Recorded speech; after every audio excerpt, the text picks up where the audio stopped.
Hi, Professor. I hope you're doing good. So, I'll just start with Mary Beard is an expert in journalism, classics, and literary criticism. She has become an iconic feminist speaker and writer, and in 2014, she spoke about the public voice of women. This piece was regarding the censorship, stifling, and disrespect towards women throughout history and occurring today. She focuses specifically on Western tradition and customs and talks about how women are only permitted to speak as martyrs and victims. And so her thesis, in my opinion, is that the phenomena of women being undermined and discriminated against in speech is ingrained into Western culture and into the Western concept of masculinity, and that this misogyny has ancient, traceable, and still currently relevant and popular roots. However, she does think that the word misogyny is not complex or severe enough to cover this phenomenon. And so I will start by giving a couple examples highlighting her thesis. The first example that she gives is, so in the book The Odyssey, which is a book adored by basically everyone in the Western world today, and it's taught in, I would say, 90% of schools. And there's really rampant misogyny in these books, but it's almost never critiqued. And if it is, it's not to a fulfilling level. And so because it was so old, a lot of people, I think, write it off as it was just a different time, like that was so long ago. But we're still taking that text very seriously and teaching it to children. And so I do think that those things need to be addressed, and she agrees. And so the example that she gives in the Odyssey of female silencing is with Penelope, who is Odysseus's wife, and she has a bunch of suitors in her courtyard because everyone thinks Odysseus is dead. And there's a bard singing, and the music that he's playing is really annoying her. And so she goes and asks him to please stop because, this is her house, and if he could please play a happier tune. And her son, Telemachus, comes in and interrupts her and basically just says, you have no business doing anything related to speech. And I guess that includes music. And so he says that a woman's business is not to concern herself with speech or involve herself in it or critique anyone else's, so she should just go upstairs and attend to her womanly things. And that's just something the book kind of breezes over. It's seen as a good thing because Telemachus is becoming a man, because that's how you kind of become a man in Western culture, is you take away, a woman's impact and autonomy in speech. And so, seeing that we still so closely follow ancient words and to learn rhetoric today, and Beard thinks it's pretty important to consider the harmful misogyny embedded in this history. And so my next example is in Ovid's Metamorphoses. It's about transformation, but it's supposed to be about good and dignified and enlightening transformation. But, of course, there's the theme of women being dehumanized, quite literally, where Io is turned into a cow by Jupiter and she can only moo. So that's her transformation, her dignified transformation. And then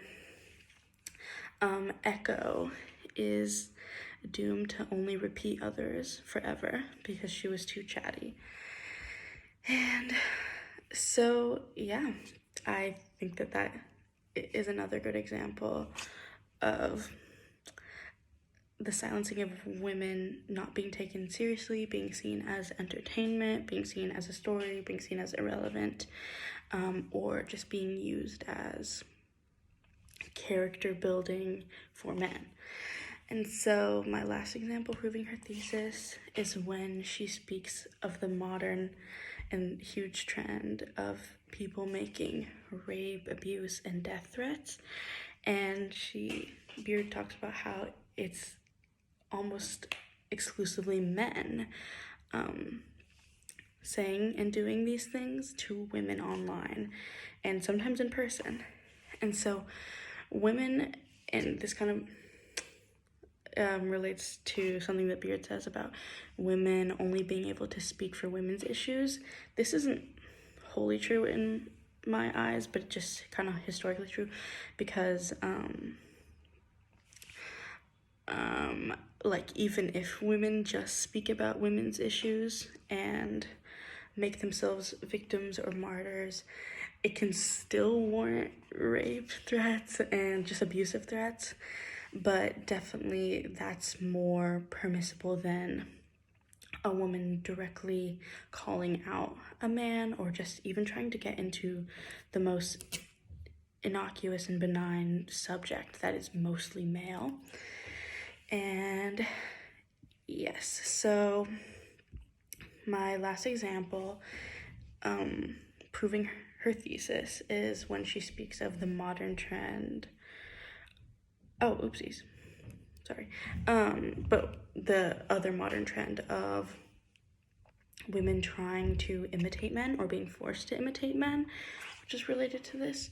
And so Margaret Thatcher, who is the former prime minister, was extremely powerful. Not necessarily, I won't say anything else about her, but besides the fact that she took lessons to deepen her voice and add more authority. And I think that shows pretty well what traits are important to possess in public speaking. You have to be masculine to be authoritative. Okay, so I have written here, you asked what aspects of Beard's lecture did you find compelling? I thought all of it was compelling. I think she did a good job not getting emotional and being very pointed. And not that, I said this in my other assignment, not that I don't think that women should be able to get emotional over these things, because they should, and there should definitely be an allowance for sadness and grief and rage at these things that have happened and that are still occurring. But what I do think is that men don't respond to that. They won't take women seriously generally, but especially if you are being emotional. And so I think she did a really good job pandering in that sense, or making it digestible to a wider audience. And so okay, have you ever considered to such detailed extent the gender nature of public discourse? Yeah, I have. I'm a very big feminist, and I like to consider myself an intersectional feminist. And I think the biggest lesson that I've learned is that if this type of misogyny in speech and just generally is not extremely overt, like for example in the form of rape and death threats, that people don't take it seriously and they're like, oh, it's not a problem. And so any personal experience that I've had that corroborates her thesis, yeah, I mean, honestly, in our class with Professor Klausner, he kind of started the class saying, like, I don't agree with this, like, I don't think women are silenced in public spaces. And I thought, just like, the fact that he would question that is further evidence that it does exist. And a lot of girls in the class were speaking up to me and being like, yeah, I do think this, but some weren't. And I think that that's because a lot of the trends today are more subliminal. Not that they're not perceptible, just that it's something you have to train yourself to see because it's so normalized. And yeah, honestly, I just thought that even opening the class and phrasing this like really real and kind of horrific topic that women suffer from every day as something to be like trivially debated in a like communications class, that put me off, to be honest. I was thinking of sending an email about it, but I didn't. But yeah, in terms of Professor Klausner and the fact that my voice is female does make a huge difference in my life. And the fact that I appear female, I think, makes a big difference in my life. I think that it's easy to get distracted by my appearance and other girls' appearances, because that's what we're taught to value, and that the content of what I say has less merit if I'm or any other woman is not attractive. And even if she is attractive, she can still not be taken as seriously, and she can be seen as, oh, you only got to the top because of how you look. And yeah, so I guess the most rewarding aspect of Professor Klausner's lecture